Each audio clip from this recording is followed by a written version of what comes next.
Welcome, everybody. I'm Fernando Ramirez. I am here at SoFi Stadium. I'm in a room because obviously there's media here. There's fans are starting to trickle in, so I cannot be out with the with the common folk, with the fans.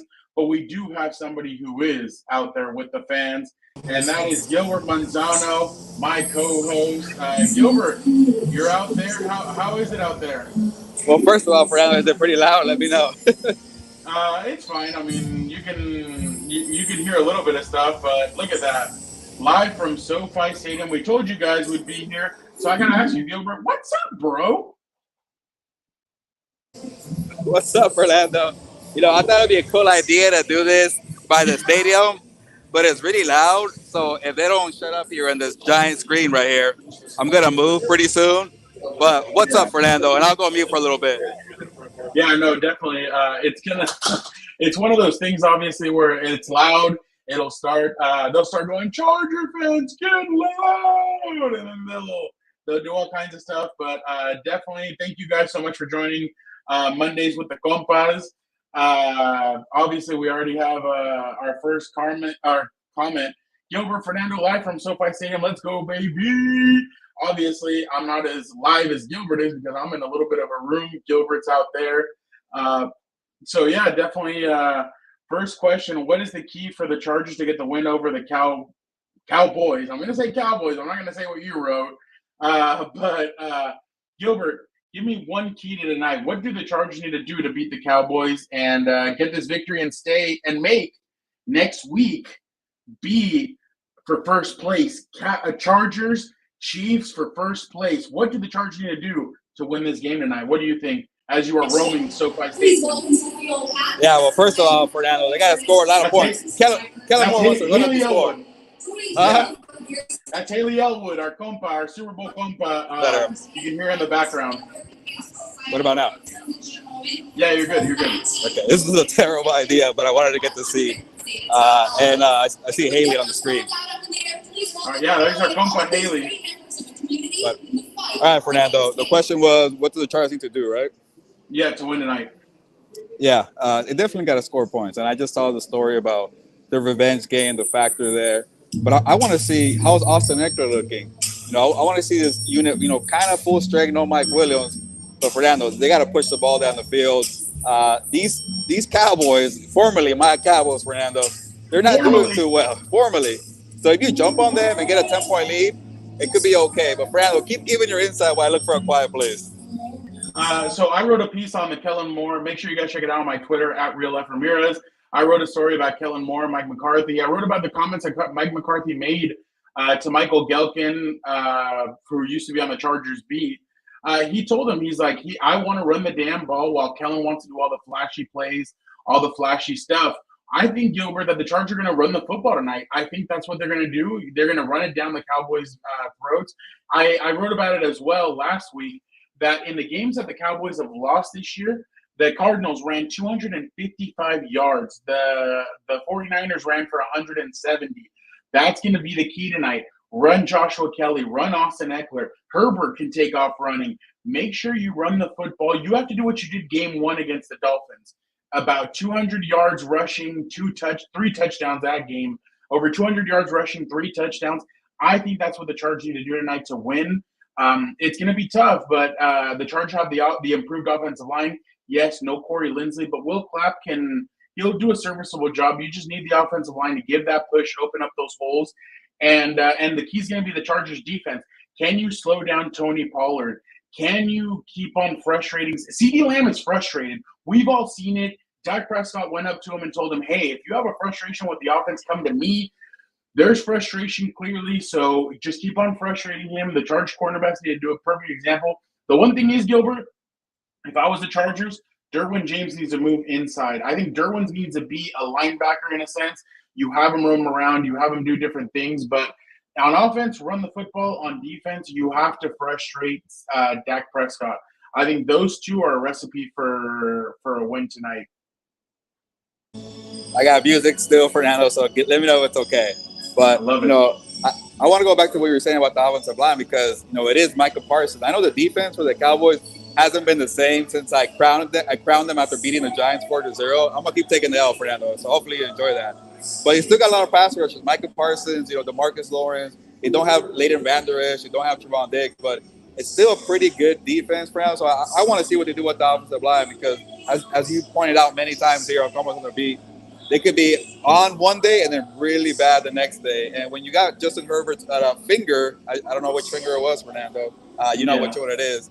You better make sure that you're going to make life easier for Herbert and he's able to throw the ball. But, yeah, I'm with you on making sure you account for Michael Parsons. Yeah, no, and the thing is that I think they said that Michael Parsons might move inside. I think that'd be a mistake by the Cowboys. I would have him wreak havoc on the Chargers' deep offensive line. I would have him rush the passer. I know you need Micah for like keeping up with Austin Eckler and all this other stuff, but I'm serious. I would not have him stay away from what he knows. He knows about rushing the passer, and that'll be interesting. But this game is going to be very interesting, Gilbert. I'm really I think this is going to be a premier game. Like I told you guys, the interesting part about this whole thing is going to be about the Chargers staying one game behind the Chiefs. The Chiefs right now are not playing good football on offense. On offense, they do not look the same. They're not scoring that many points. Patrick Mahomes is turning the ball over. You can account that to whatever you want. Their defense playing well, though. But offensively, you're going to need to keep up with them. And I think this is going to be a game that you're going to need in your pocket to keep up with the Chiefs and set up that big game next week with the Chiefs. So definitely, let's see. Brandon Staley and the staff need to go 2-0 the next two games to get fans to believe in this team. 1-1 is not enough. That is true. I mean, I agree with that. Gilbert, you can chime in too, but I agree with that. I think they do need to go 2-0 in the next 2 weeks to kind of get these guys to keep on believing. But Gilbert, what do you think? I think a lot of things, but I chose another bad spot. I see a lot of people walking by who we know from our reporting gig, so I'm saying hello to people, stuff like that. But yeah, you got to win this game because is the Chiefs game the next week, Fernando, already? Yep. Oh, man.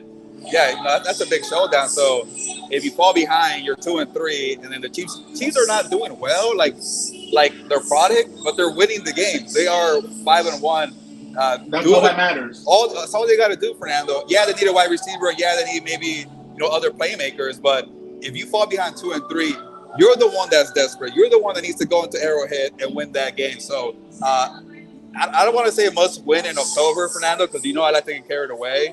But it does feel like that element that you just brought out here. Yeah. But yeah, no, you're right. But for now, let's get going to another game. Find another quiet spot here. Gilbert, there used to be two teams that were undefeated. People were taking bets. Hey, the Eagles can go undefeated the rest of the season. Hey, the 49ers could go undefeated. Both of them fell over the weekend. Let's start off with the 49ers game. I had told you before the season, Gilbert, that I had my questions about Brock Purdy. And no, this is not going to be the point where I say, oh, yeah, I was right about Brock Purdy, because I'm not. I want to see what he has. I think this game is going to help him out a lot. I know that they lost the game. I know he didn't play all that well. But I think this game for the future is going to be better for him because now he's tasted the loss. Now he has that taste in his mouth. He hadn't lost before now. So now he has that loss. I think they need to regroup as a team. I think they need, with the trade deadline coming up, I know they already got Randy Gregory, but I think they need to look at their team and really evaluate what they need. I've always said they need another playmaker on this offense. Why? I hadn't said it before, but I'll say it now. Deebo Samuel is in and out of the lineup a lot. He gets hurt. He has some stints, and I'm not saying anything about him. I think he's a fantastic player, but there are times where he gets hurt. Sometimes Kittle gets banged up. Sometimes Christian McCaffrey gets banged up. I still think they need one more playmaker on that offense, and But yesterday was Brock Purdy coming down a little bit. They lost 19-17, and Gilbert has hitched his wagon to another team. He is saying that the Browns might have one of the best defenses in the NFL. Gilbert, tell us about that. What did you think as you are climbing the stairs? I hope you don't run out of breath, my guy. Go ahead. Okay, now I feel like I'm in a dungeon of where Jigsaw is about to tell me you want to play a game somewhere here. But yes, hey, how's it going, man? Yeah, more seeing all these people walking by. But Fernando, I started thinking about it after I saw the Browns beating the 49ers, and we don't really talk about the Browns because they're boring offensively.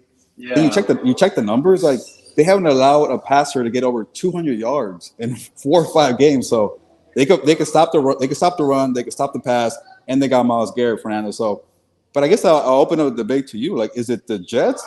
49ers will still have a good defense. We can't forget about the 49ers. And it used to be the Cowboys, but not anymore. So I got Jets, Browns, and 49ers. And I'm not married to the idea of crowning the Browns right now, but I think right now they do feel like they have the better defense. No, they do have a good defense. And the thing is, we hadn't seen it.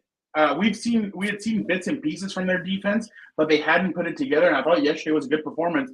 The Jets, I mean, I'm sorry to use this word, but the Jets and the Browns nutted up. They have injuries. And I'm serious. Sauce Gardner, you saw what he tweeted out. He's like, I have a concussion, but I feel fine. I don't know why I can't play. No Sauce Gardner, no Deshaun Watson, no players. Some players were missing for both teams, and they took it to the opposing team. I mean, I saw that the Eagles. That's why I think the Eagles are a little bit better. Just to be completely honest, I'm not saying that the leadership isn't there for the 49ers, but after the game, Jason Kelsey. I think Jalen Hurts and I think A.J. Brown stood up and talked to the team. I'm not saying that didn't happen with the 49ers, but I think that is huge when it comes to this team. They stood up and they said, hey, we're not playing good football. We haven't been playing good football. We need to step up. Gilbert, next week they face the Vikings on Monday Night Football. I know there's no Justin Jefferson. That's still going to be a tough game. The week after, you face the Cincinnati Bengals at home here or there in San Francisco on Sunday Night Football. It is not easy for the 49ers moving forward. They needed a game like this to get them hungry again, get them motivated again. Same thing for that's the 49ers schedule. My bad. That's the 49ers schedule. Don't the Eagles play the Dolphins? Yeah. The Eagles play the Dolphins next week. I was did you pick the 49ers as the best defense? I was confused. No, I slipped. My bad. So the Eagles have that road. I'm just saying both teams have tough roads moving forward. Yeah. They needed this slap in the mouth to get them remotivated and moving forward. Like, look, the Dolphins got slapped a couple of weeks ago by the Bills, but they picked it up and they're still moving. They're going to face the Eagles. That's what the Eagles and the 49ers need right now. They both got slapped. All right, let's move forward and let's be the better version of ourselves. I actually think it's a good thing, Gilbert, that they both lost right. You want to lose now and not lose in 2 key weeks in December or something like that. Like, it was good that they got their smack in the mouth now and now go 13-0, lose a game late in the season. Like, you want to take your bumps and your bruises right now. Yeah, that's why I'm glad that when you asked me the question about the 49ers and the Browns, like, hey, you said the Browns would have the best defense. Like, that is the focus of that story. The 49ers are going to be fine. Like, I am worried about Christian McCaffrey and Deebo Samuel getting the injuries there, but it seems like, they probably avoided major injuries and they should be okay. Who knows if they'll be ready for the Vikings game, but they could still, like the other you point. Can win without them. Yeah, that's the other point, Fernando, is like, a lot of people are not giving Brock Purdy credit, saying, oh, like, he's in a loaded offense. He has Kyle Shanahan. Hey, here you go. You want to show people up? Hey, throw the ball to Brandon Ayuk and George Kittle. That's still more than enough to make it work, Brock Purdy. And I know, Purdy didn't have the best game against the Browns defense, and the Browns, again, I think that's still my pick for the best defense.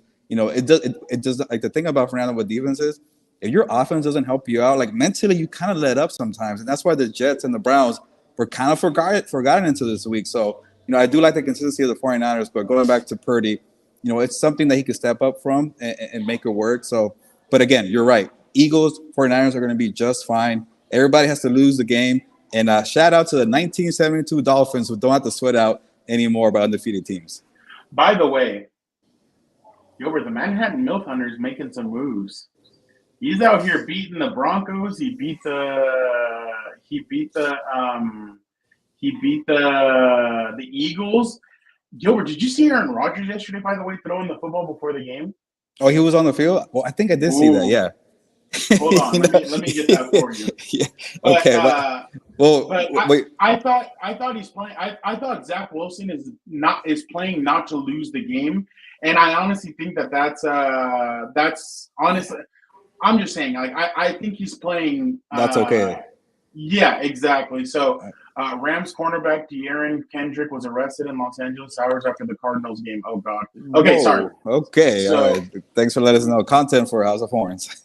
Yeah, my bad. But Gilbert, just what did you see from the Jets side? Like I said, I thought they were impressive with the way their defense was able to slow down. But I also think that the Eagles have had some offensive issues the last few weeks that caught up with them in this game. Yeah, like I was thinking like, okay, maybe the Eagles got over that funky phase of like trying to adjust to a new OC and Brian Johnson. Jalen Hurts couldn't really get it going with the passing game. So I thought, you know what, when they beat the Rams, I saw them here in person at SoFi. I'm like, okay, they're fine. Just throw it at Dallas Goedert. If Dallas Goedert's not open, go to AJ Brown, go to Devontae Smith. Just keep going by the weeks because you have a mission. You're trying to get back to the Super Bowl. And then they went into a very good Jets defense, and if you're not going to Sauce Gardner. Yeah, that's true. And then Jalen Hurts throws 3 interceptions, and that's credit to Robert Saleh and his DC and his playmakers. Quentin Williams had a game; he had that nice interception too. So, like most people say, brothers have had a turnover in the same game. That was pretty cool. His brother, yeah. When I saw that stat, I was like, "Whoa, that's pretty awesome." And it's funny because I know Robert Saleh said that he said he's embarrassed every quarterback. This gauntlet of quarterbacks they face. Besides Dak Prescott, and I started wondering, like, is he counting Dak as a gauntlet quarterback? So I wasn't sure he was doing like a shot at him, but no, that he took a shot at the Eagles after the game under his breath. Yeah, and I like it. Robert Saleh's finally like, hey, you guys were all doubting us. Yeah, you guys were all saying after Aaron Rodgers went away, you started the funeral saying we have no chance. And Fernando, like, I thought you were a little bit delusional when you said Aaron Rodgers might come back for the playoffs. I'm like, no way. And then yesterday I found myself writing that line. I'm like, hey, if they keep having good defense and Zach Wilson doesn't turn the ball over, he might come back. So there you go, a little setup right there. Ooh, let's go.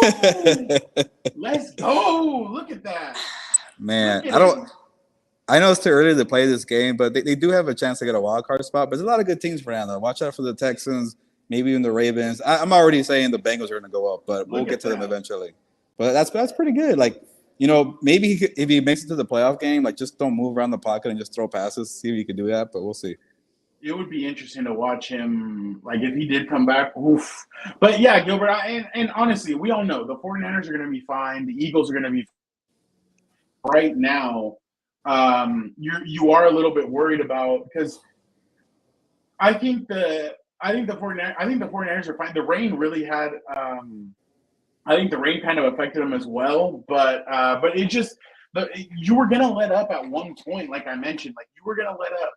At least it was this game that you let up, and like I said, not further down the line. But I just thought that both the Browns and the Jets showed a lot of fight, and like you said, I think the Browns are gonna be there at the end of the year. I think the Jets are gonna be there. The Houston Texans. And what they did to Derek Carr and the Saints, I was really impressed with. And Gilbert, we're forgetting they're missing offensive line players. They're still getting guys back. They're going to get guys back. By the way, former Charger Jason Verrett is now on the Houston Texans. He's torn his ACL and Achilles more times than I can, and his labrum more times than I can think of. But I'm glad to see that he's back in there, and hopefully he can do something. But yeah, Gilbert. I mean, both undefeated teams go down, but let's move on now to the are you ready to move on? Yeah, I'm ready, sir. All right, let's go to the Buffalo Bills and the Giants. Gilbert, at the end of the game, the Giants have an opportunity to win the game. Tyrod Taylor goes down the field. They end up not being able to convert. They have more time. They come down all the way to the 1 yard line. They pass the football. There's a tug on Darren Waller. He doesn't come down with the ball. They were waiting for a flag. No flag. Gilbert, I'm just going to give you my 2 cents on this real quick. If the flag would have been thrown, fans would have bitched, moaned, and complained. The flag isn't thrown. Fans bitch, moan, and complain. You can't have it both ways. I understand why they didn't throw the flag. I understand why they would have thrown the flag, but I'm just trying to play devil's advocate, and honestly, like, either way, fans are going to complain about it. But what did you make of it? Yeah, I get so annoyed when games, go down like that. And then, like you mentioned, regardless of what the official would have done, it would have been a complaint for either side. But then, Fernando, they got 2 or 3 cracks at it. They gave him a flag before that. So, like, after a while, it's like, you're going to do it or not. So, that game, like, when you're reminding me about Bills Giants, like, I just shook my head because it was such a messy game, Fernando. And, I had to write about the story, and I was going to write, the whole focus was like, okay, Tyrod Taylor running the ball before halftime was going to cost them because it was going to be a He checked 14. out of it. Yeah, like what are you doing? No wonder Brian Daboll was pretty annoyed about it. But with how bad the Bills were offensively, which is a real story, by the way, Fernando. And Yeah, again, that's my point of view too. By the way, and Brian Daboll had 4 or 5 heart attacks in that game. he didn't have a tablet to throw. I was gonna say somebody give that man a tablet because it was a pretty rough game for the offense there. I was waiting for him to break it over his knees and yeah. But yeah, Gilbert, it's really interesting to watch the way that offense just couldn't click. And you could tell the frustration from Stephon Diggs came back out again. And again, we are not coming out and saying, oh, Stephon Diggs is a problem. That's not what we're saying. We're saying that Stephon Diggs is such a perfectionist. He knows how good this team is. He knows that they've been so close to the Super Bowl. He stood out there and watched the AFC Championship as the Chiefs moved on. He saw the Bengals go to the Super Bowl. He is frustrated at the fact that they just make stupid mental mistakes, I'm sure, and that's why they haven't been able to go. But Gilbert, just the frustrating part is this offense. I think that's going to be the frustrating part moving forward if this offense does not click. Dude, I think it was kind of ironic, Fernando, that Brian Daboll was there on the other side because this offense has not been the same since Brian Daboll left. Like, let's be honest. Yeah, Ken Dorsey has done a decent job of still making them a pretty, well-respected offense. But, they have 3-4 games where they're really good and then, 2-3 games where they're really bad. And I'm like, okay, what's the issue with being inconsistent here? Is it just 1 week you block out Ken Dorsey because you don't like the game plan, or maybe a couple of weeks you do like the game plan? There's something there because it's been 2 years where they're very inconsistent. And this is a summary of Josh Allen. I really like Josh Allen. That touchdown throw to the tight end, who I'm blanking on his name right now, I think it was his first career touchdown, it was like a needle going through whatever, some tight window. Oh, yeah, he's a rookie. And that was an amazing throw. But then he comes back later in the following drive and he underthrows Dawson Knox that would have just sealed the game. And I was annoyed as a reporter fan because my whole story was hey, the Giants, they should have, scored before halftime because the game could have been 14-14 and maybe go into overtime. And then here we are. The Bills gave them the same opportunity to go down the field at the 1-yard line. And the Giants somehow took baby steps and improved their clock management because they actually threw the ball and they were doing pretty well. They couldn't get it in there. But it's why are you giving this team life? And Fernando, they were the biggest underdog points-wise. They were a 17-point underdog. And on a day filled with upsets, I'm maybe they might get it done. But with Tyrod Taylor and the third-string left tackle, are you really going to let this team hang around in your house, Buffalo? So I have concerns about Buffalo, Fernando, and I don't want to get too far ahead because we're about to talk about the Bengals. But the Bengals are waking up. The Jaguars are waking up. Maybe the Browns hang around. Maybe the Ravens hang around. This AFC is really loaded.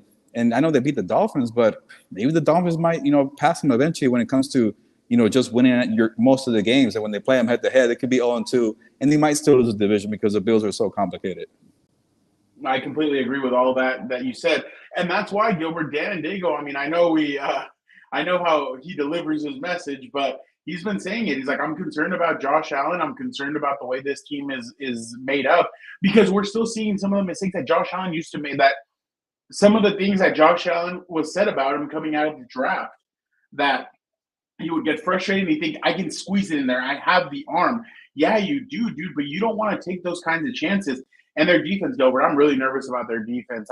I think they need I don't know if a trade would help. I don't know what's going to help, but I think they need to do something because that defense is a cause for concern, especially moving forward with some of the games that they're going to have. They face some pretty tough teams, and I really, like you said, obviously we don't want to get ahead of it, but they go to New England next week. Then they welcome the Tampa Bay Buccaneers on Thursday Night Football. They go to the Bengals. They face the Broncos. They face the Jets. Then at Eagles. That's just the next 6 games, Gilbert. That's a tough stretch for these guys. So that offense is going to be – and, Gilbert, it's not like they don't have the playmakers. They have playmakers on that offense. They have probably one of the best receiving duos in the NFL, but for some reason they just get in over their heads. So yeah, just not a good game for the Bills. I know they won 14-9, but moving forward, you're going to have to do a little bit more. It wasn't a good look. But now, lastly, Gilbert, let's head over to the Cincinnati Bengals and the Seattle Seahawks. Bengals win 17-13. Joe Burrow, 2 tutties, 1 interception. It was a tough game. I know there was a lot of back and forth with DK Metcalf saying Witherspoon was going to shut down Jamar Chase. I don't know what you would count 6 catches for 80 yards. That I guess that's kind of a toss up there on what you would count that as. But I didn't think that they allowed explosive plays. I thought they both held it down when it came to scoring. The only issue that I have, though, is the fact that Geno Smith could have won this game numerous times at the end. But for some reason, they just couldn't get it done.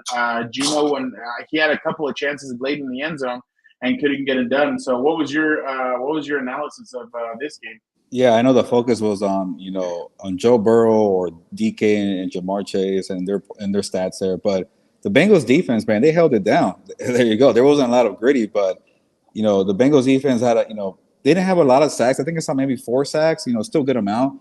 But they were putting a lot of pressure. They were just making it complicated for Geno Smith to get the ball out. They were confusing Trey him. Hendrickson is a monster. Oh, yeah, he didn't get enough credit. Hubert, yeah. That's a good pass rushing duo. So, they had a good game plan, and they kept them in the game. And I was wrong about this being a shootout. I did pick the Bengals, but I was wrong about the shootout, and because I didn't give this defense enough credit. The Bengals are in a good spot, Fernando, because they won 2 games in a row with Joe Burrow's bad calf injury, which is progressing every single week. Now they're in a bye week. Now they could come out. They have a pretty tough stretch. I think they play the 49ers and the Bills back-to-back. But I wouldn't be surprised if they win both, or maybe at least 1 out of 2 is not bad. But I like where the Bengals are headed, and that defense is always going to give them a chance. And Geno Smith couldn't really figure it out yesterday, so I was surprised about that. Did you hear the noise here? Gilbert. Oh. No. Gilbert. At 49ers, Bills come there. Texans come there, at Ravens, Steelers come there, at Jaguars are the next 6. That's going to be a tough stretch. But it's like you said, Gilbert, this is going to define who they are as a team, what they are, and I think it's going to be an interesting stretch. Remember, T. Higgins has been hurt. He's going to get now a week off to kind of nurse this injury back. They need to get back to what they were doing. Joe Mixon hasn't looked the same either. I think they just need to get back to what they were doing before. But I'm not concerned about the Bengals. They've kind of rescued themselves. They're at 3-3 going into their bye. Yes, coming back out, it's going to be a little bit tough. But I think they're going to be okay, Gilbert. I'm a little bit more concerned about the Seahawks because when they face those big teams, Gilbert, it seems like Geno Smith just he is who we've kind of said he is. He's not that guy that's going to win you football games. He is more of a game manager. If the run game is working, if guys are making their catches, then they can win. And the defense is slowing down the opposing team. They can win games. But when you get in a shootout, it's going to be tough with him. In these tough, grinded out games, it's going to be tough for them. And I think that the Seahawks are close to being a really good football.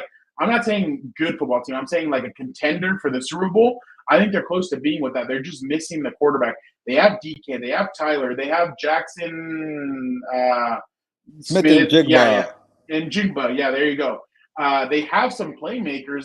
They're just missing. Obviously, improving that offensive line a bit, but I think they're a quarterback away from if Justin Herbert was on their team, I'd be like, oh shit, okay, this is a legit team. But and I said Geno Smith is serviceable, but he's just not that guy that's going to win you football games. Yeah, I somewhat agree, but I still feel like you're a little harsh on Geno. For me, I like the year plus sample size of being maybe above average good quarterback, but a game like that against Cincinnati, yeah, it wasn't a good look. So I guess Fernando, for the long term thinking, say the Seahawks get to another wild card team and they lose in the first round, then you're probably right. This team ain't gonna go further than that with Geno Smith. But I want to still give them the benefit of the doubt for the next few games and obviously the postseason. I think they're gonna get there. But you're right. It could be something where okay, at some point enough is enough. We got to elevate a little more. And there's a reason why the Seahawks were talking to a bunch of quarterbacks in the lead up to the draft. Yeah, no, I completely agree. What time are we getting lunch? Let's see. What time is it right now? I'm already blank. 3:00. Give me an hour, and then we'll hang out for a bit. Perfect. So, folks, obviously, I'm gonna get killed if I don't show this one because I've gotten 4 comments about it.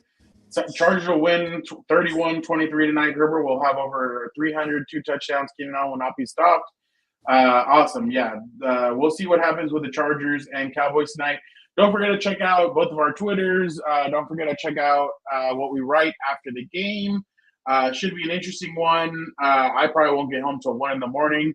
But yeah, it's a rough one. But hey, I drove up with Eric Williams. Nice conversation coming up. Hopefully, a good conversation going back. I hope he doesn't fall asleep on me. But definitely, thank you guys so much for joining the live. Like we said, we're gonna try and we're gonna do this every week. Obviously, this week it was we had to think on the fly because obviously I've been up here since 1. Gilbert obviously is coming to the game as well. So, but we appreciate you guys so much for jumping on with us. Don't forget Wednesday, all 4 of us will get together. Guys, you guys aren't gonna want to miss on Wednesday. Dan and Diego has a list out there, so you guys are gonna want to listen to what he has to say. I got a lot of I told you so's yesterday, Gilbert. So I just want to pass on the I told you so's to you people so that you guys can hear what I got yesterday. But for Gilbert Manzano, I'm Fernando Ramirez. Thank you guys for hanging out with your compas on Overreaction Lunes. Obviously, like we said, thank you guys for bearing with us, but we appreciate you guys so much. Have a good Monday Night Football and have a good rest of your week. Don't forget, Wednesday it drops. So thank you guys so much. Gilbert, ¿sabes qué? Vámonos. Ya nos vamos, pues, vámonos.